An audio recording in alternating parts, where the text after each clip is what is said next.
Demystifying Possessive Pronouns and Possessive Adjectives.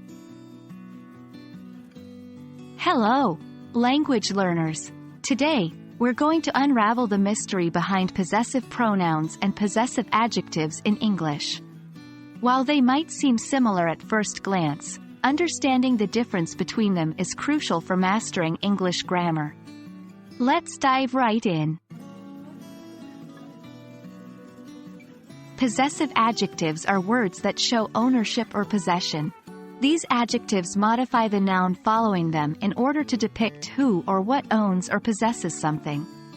They include words such as my, your, his, her, its, our, and their. For example, this is my book. It is their dog. In each sentence, the possessive adjective describes who owns the object in question. Now, let's shift our attention to possessive pronouns. These pronouns also indicate ownership, but unlike possessive adjectives, they replace the noun instead of modifying it. Possessive pronouns include mine, yours, his, hers, its, ours, and theirs. For example, this book is mine. The dog is theirs. Here, instead of modifying a noun, the possessive pronoun stands on its own, replacing the noun and still showing ownership. Let's summarize the differences between possessive adjectives and possessive pronouns. 1. Use. Possessive adjectives modify the noun following them, while possessive pronouns replace the noun. 2. Structure. A possessive adjective requires a noun after it, while a possessive pronoun stands alone. Now that we've outlined the main differences, let's practice with some examples. Try to fill in the blanks with the correct possessive adjectives or pronouns. 1.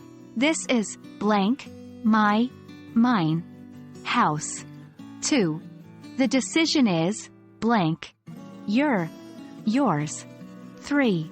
We love blank, our, ours, country. 4.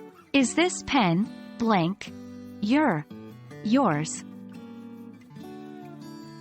The answers are 1. This is my house. 2. The decision is yours.